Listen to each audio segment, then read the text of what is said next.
அன்பான சகோதர சகோதரிகளே, இந்த நாளில் உங்களை பார்க்குறது சந்தோஷம். இன்றைக்கி கூட கொலோசையர் நிருபத்திலேருந்து நம்பிக்கையை பற்றி இந்த வாரத்தில் நான் படித்த சில விஷயங்களை உங்களோட பகிர்ந்து கொள்ள விரும்புகிறேன். கொரோனா பயம், எத்தனையோ மரண செய்திகளை கேள்விப்படுறோம். எத்தனையோ பேருக்கு சுகமில்லைன்னு ஹாஸ்பிட்டல் இருக்காங்க, ஆக்சிஜன் இல்லை அப்படின்னு தமிழ்நாட்டிலே அப்படி நடக்கிறது கேள்விப்படுறோமே அப்படின்னு நினச்சிட்ருக்கலாம். நியூஸ் அதிகமாக பார்த்துட்டு இருந்தீங்கன்னா இந்த நினைவுகள் தான் மேற்கொண்டுட்டே இருக்கும். அப்போது நம்ம அந்த நினைவுகள் மேற்கொள்ளாமல் இருக்கணும் அப்படின்னா கட்டாயமாக நீங்கள் குடும்பமாக வேதத்தை உட்காந்து வாசிக்க, தனியாக கொஞ்சம் நேரம் தினமும் வாசிக்க கட்டாய நேரம் எடுக்க வேண்டியிருக்கு. அப்போ தான் அந்த எண்ணங்களால் நம்ம நிரம்ப தான் இந்த பயம், சந்தேகம், அவிஸ்வாசம் இதெல்லாம் நம்ம மேற்கொள்ளாமல் இருக்கும். இல்லைன்னா சாதாரணமாக நம்ம பயப்பட தான் செய்வோம்.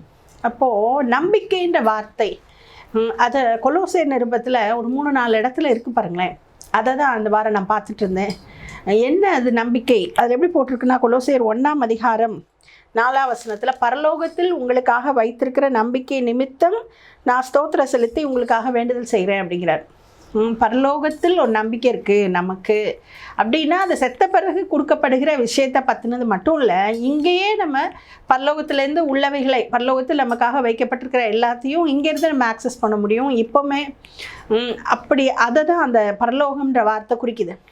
அடுத்தது 6ஆம் வசனத்தில், அந்த நம்பிக்கையை குறித்து நீங்கள் முன்னமே சத்திய வசனமாகிய சுவிசேஷத்தினாலே கேள்விப்பட்டீர்கள். இதே அதிகாரத்தில் 22ஆம் வசனத்தில், நீங்கள் கேட்ட சுவிசேஷத்தினால் உண்டாகும் நம்பிக்கையை விட்டு அசையாமல் ஸ்திரமாயும் உறுதியாயும் விசுவாசத்திலே நிலைத்திருப்பீர்களானால் அப்படியாகும். அப்போது சுவிசேஷத்தோடு சேர்ந்து ஒரு நம்பிக்கை வருகிறது. சுவிசேஷத்தோடு சேர்ந்து கேட்ட உடனே இயேசு நமக்காக மரித்தார், உயிர்த்தார், அவர் பாவத்தை, சாபத்தை, வியாதியை, மரணத்தை ஜெயித்திருக்கிறார், அதை நம்முடைய வாழ்விலிருந்து விலக்கப்படுகிறது அப்படிங்கிற விஷயத்தை கேள்விப்படும்போது நம்ம அதோடு சேர்ந்து ஒரு நம்பிக்கை வருகிறதாக கொலோசையர் நிருபத்தில் பவுல் எழுதுகிறார். அப்போது அது என்ன நம்பிக்கை? ஏன்னா அந்த வார்த்தையை திரும்ப திரும்ப திரும்ப அவர் சொல்கிறத பார்க்கலாம் அந்த 4 அதிகாரத்துலையுமே. அப்போது அது என்ன நம்பிக்கை? சுவிசேஷத்தோடு கூட நீங்கள் அதை கேள்விப்பட்டீங்க அந்த நம்பிக்கை அப்படின்னு அவர் சொல்கிறார். அப்போ முதலாவது நம்பிக்கை கேள்விப்பட வேண்டி இருக்கிறது. சுவிசேஷம் மட்டுமல்ல, அதோடு சேர்ந்து இந்த நம்பிக்கை கொடுக்கப்பட வேண்டி இருக்கிறது எல்லாருக்கும். அதை தான் அந்த 1ஆம் அதிகாரம் 22ஆம் வசனத்தில், நீங்கள் கேட்ட சுவிசேஷத்தினால் உண்டாகும் நம்பிக்கை விட்டு அசையாமல் ஸ்திரமாயும் உறுதியாயும் விசுவாசத்திலே நிலைத்திருப்பீர்களானால். இங்கிலீஷ் பைபிள்ஸில் ட்ரஸ்ட்டுன்ற வார்த்தையும் வந்திருக்கு, ஹோப்புன்ற வார்த்தையும் வந்திருக்கு. தமிழில் நம்பிக்கைன்ற ஒரே வார்த்தை தான் வந்திருக்கு. இங்கிலீஷில் சில இடத்துல ட்ரஸ்ட்டு வந்திருக்கு, சில இடத்துல ஹோப்புன்ற வார்த்தை வந்திருக்கு. அப்போது கேள்விப்பட்ட அந்த நம்பிக்கை, அடுத்தது நம்ம அந்த நம்பிக்கையில் ஸ்திரமாயும் உறுதியாயும் அசையாமல் நிலைத்திருப்பீர்களானால் அப்படி ஆகும். எப்படி ஆகும் அப்படின்னா, முந்தின வசனத்தில் உள்ள அவர் மனதில் சத்துருக்களாக இருந்த நம்மை கண்டிக்கப்படாதவர்களாகவும் தமக்கு முன் நிறுத்தும்படியாக அவருடைய பரிசுத்தராக குற்றமற்றவர்களாக கண்டிக்கப்படாதவர்களாக தமக்கு முன் நிறுத்தும்படியாக அவர் ஒப்புரவாக்கினார் நம்முடைய மரணத்தினாலே. அது எப்படி நடக்கும் அப்படின்னா, அந்த நம்பிக்கையில் நாம் ஸ்திரமாய் உறுதியாய் நம்ம நிலைச்சிருக்கணுமா. அதை தான் பவுல் சொல்கிறார். அப்போது சுவிசேஷம் கேட்டப்போ உங்களுக்கு ஒரு நம்பிக்கை கேள்விப்பட்டீங்க, அந்த நம்பிக்கையில் நீங்கள் ஸ்திரமாய் உறுதியாய் நிலைச்சிருக்கணும், அதில் அசையாமல் நீங்கள் நிற்கணும் அந்த நம்பிக்கையில் அப்படின்னு சொல்லிட்டு, அடுத்தது கீழே அது என்ன நம்பிக்கைன்னு சொல்கிறப்பமே அவர் சொல்கிறாரு, அதில் தேறினவங்களாக நீங்கள் மாறணும். நம்பிக்கையில் ஸ்திரமாக இருக்கிறது மட்டுமல்ல, தேறினவங்களாக மாறணும். இந்த கொலோசையர் சபை அவர் பாராட்டுறார் நிறைய இடத்துல. இவங்களை பற்றி சொல்லும்போது, பரிசுத்தவான்கள் எல்லார் மேலும் உள்ள உங்கள் அன்பையும் குறித்து கேள்விப்பட்டு நான் சந்தோஷப்பட்டேன், உங்களுடைய விசுவாசத்தை நான் கேள்விப்பட்டேன். 2ஆம் அதிகாரத்தில் உங்கள் ஒழுங்கையும் கிறிஸ்துவின் மேல் உள்ள உங்கள் விசுவாசத்தின் உறுதியையும் பார்த்து சந்தோஷப்படுகிறேன்.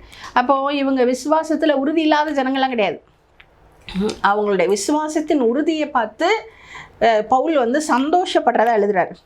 அப்படி எழுதும்போது தான் 2ஆம் அதிகாரம் 6ஆம் வசனத்தில் சொல்கிறாரு, நீங்கள் கர்த்தராகி கிறிஸ்து இயேசுவை ஏற்றுக்கொண்டபடியே அவருக்குள் வேர் கொண்டவர்களாகவும் கட்டப்பட்டவர்களாகவும் அவருக்குள் நடந்து கொண்டு நீங்கள் போதிக்கப்பட்டபடியே விசுவாசத்தில் உறுதிப்பட்ட ஸ்தோத்திரத்தோடு அதில் பெருகுவீர்களாக.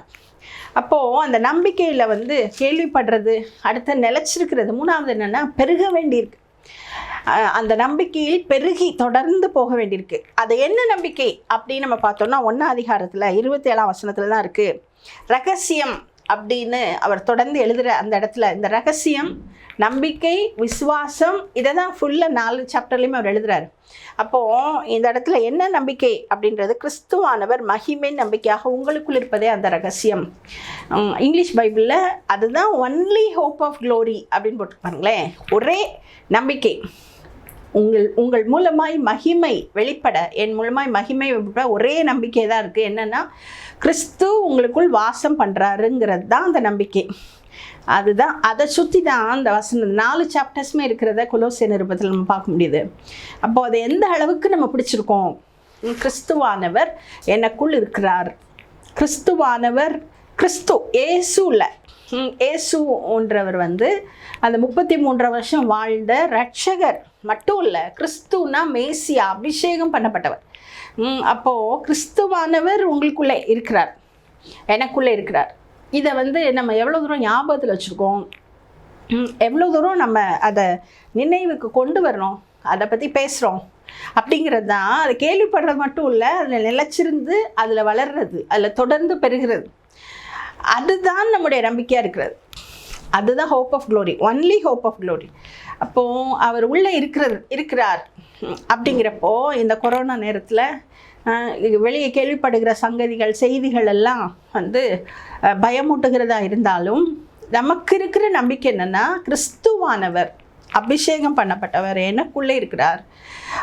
அவர் இருக்கிறதுனால் இந்த வியாதி என்னை மேற்கொள்ள முடியாது, எந்த மரணமும் எங்கள் வீட்டுக்குள்ளே வராது, எங்கள் சபைக்குள்ளே வராது, எங்கள் சொந்தக்காரங்களுக்குள்ளே வராது. நீங்கள் யாரெல்லாம் நினைக்கிறீங்களோ, உங்கள் அன்பு பறந்ததாக இருந்தால் தமிழ்நாட்டுக்குள்ளேருந்து வெளியே போகணும், இந்தியாவிலேருந்து வெளியே போகணும் அப்படியும் நீங்கள் சொல்ல முடியும். அப்போது அந்த அளவுக்கு தான் அவருடைய ஜீவன் இருக்கிறது. அப்போது கிறிஸ்துவானவர் உங்களுக்குள்ளே இருக்கிறார். இந்த ஒரு விஷயந்தான் நம்பிக்கை, சுவிசேஷத்தினால் உண்டாகிற நம்பிக்கை அப்படின்னு சொல்கிறார் பவுல். அந்த நம்பிக்கையில் தான் நம்ம வந்து வளர வேண்டியிருக்கு, தேறினவர்களாய் மாறணும். அடுத்த வசனம் அதில் போட்டிருக்கு, எந்த மனுஷனையும் கிறிஸ்து இயேசுவுக்குள் தேறினவனாக நிறுத்தும்படிக்கு அவரையே நாங்கள் அறிவித்து எந்த மனுஷனுக்கும் புத்தி சொல்லி எந்த மனுஷனுக்கும் எல்லா ஞானத்தோடும் உபதேசம் பண்ணுறேன். என்னத்துக்கு, எப்படி தேறினவங்களாக மாற முடியும் அப்படின்னா, இந்த விஷயத்த கிறிஸ்துவானவர் உங்களுக்குள்ளே இருக்கிற வாசம் பண்ணுற அந்த விஷயத்த எவ்வளோ இருக்காருங்க, எனக்கு தெரியும், எத்தனையோ பிரசங்க கேட்டேன், வேதத்தையும் படிச்சுட்டேன், எனக்கு தெரியும் அப்படி இல்லை. அதை கேள்விப்படுறது மட்டும் இல்லை, அதில் வந்து உறுதிப்பட்டு அதில் பெருகணும், அதில் தேறினவங்களாக மாறணும். அப்படின்னா வேறு என்னெல்லாம் இருக்குது, அவர் இருக்கிறதுனால வேறு என்னெல்லாம் இருக்குன்னு 2 அதிகாரம் 3 அதிகாரம் 4 அதிகாரம் வரைக்கும் பேசுகிறார் பாருங்களேன். இதில் 3 அதிகாரத்தில் 3ஆம் வசனத்தில், நீங்கள் மரித்தீர்கள், உங்கள் ஜீவன் கிறிஸ்துவுடனே தேவனுக்குள் மறைந்திருக்கிறது. அது ரொம்ப முக்கியமான வார்த்தை. பூமிக்குரியவில உள்ள மேலானவைகளை தேடுங்கள்.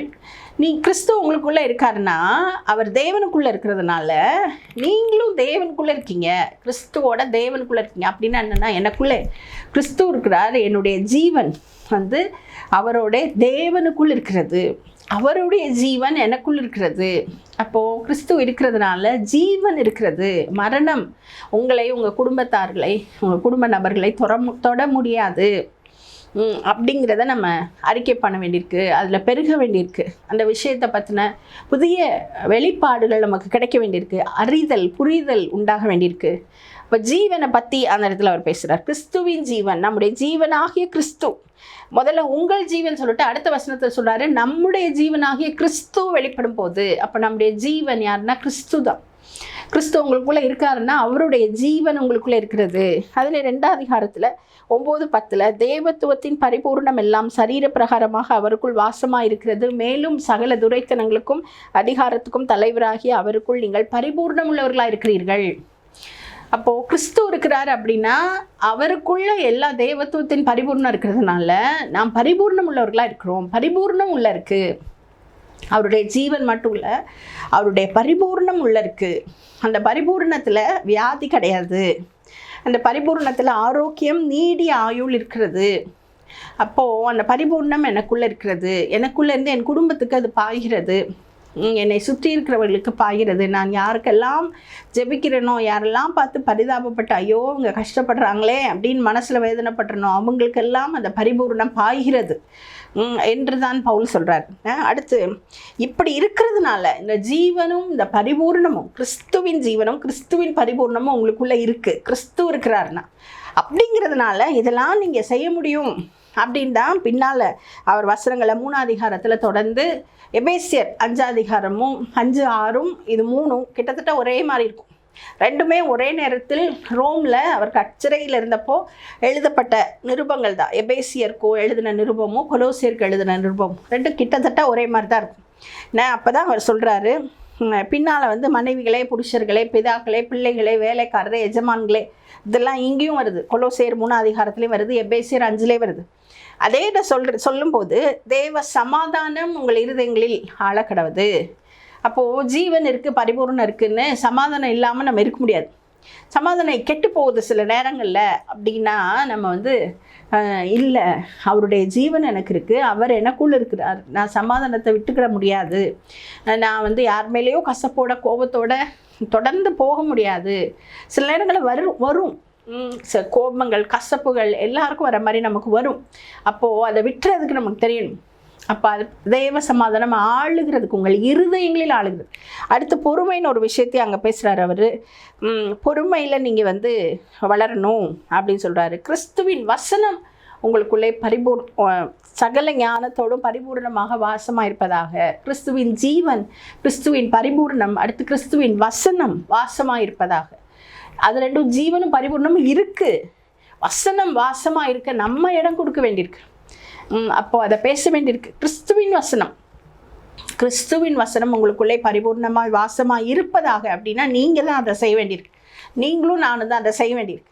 அதை தான் அவர் சொல்லிகிட்டே போகிறார். அப்போது அதில் தான் அந்த நீங்கள் ஒருவருக்கு ஒருவர் நீங்கள் எப்படிலாம் இருக்கணும், மனத்தாழ்மை அணிஞ்சுக்கிடணும், ஒருத்தருக்கு ஒருத்தர் போதித்து புத்தி சொல்லி கொண்டு கர்த்தரை பாடி கீர்த்தனம் பண்ணி நீங்கள் வாஷிப் பண்ணுங்கள், ஒருத்தருக்கு ஒருத்தருக்கா ஜெபம் பண்ணுங்க, அதெல்லாம் சொல்லிட்டு வரும்போது பின்னால் 4ஆம் அதிகாரத்தில் புறம்பே இருக்கிறவளுக்கு முன் திருவசனம் செல்லும்படியான வாசலை தேவன் திறந்துருளும்படி எனக்கு இந்த நம்பிக்கையை நான் பேசுகிறதுக்கு அவருடைய சுவிசேஷத்தின் மெயின் பகுதியே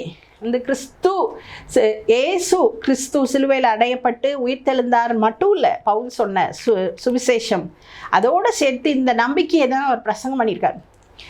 இந்த நம்பிக்கை நிமித்தம் தான் அவருக்கு பாடு. என்ன நம்பிக்கைன்னா, கிறிஸ்துவானவர் உங்களுக்குள்ளே வாசமாக இருக்கிறாரு அப்படின்னு அவர் விசுவாசிகளுக்கு சொல்லி கொடுத்துக்கிட்டே இருந்தார்.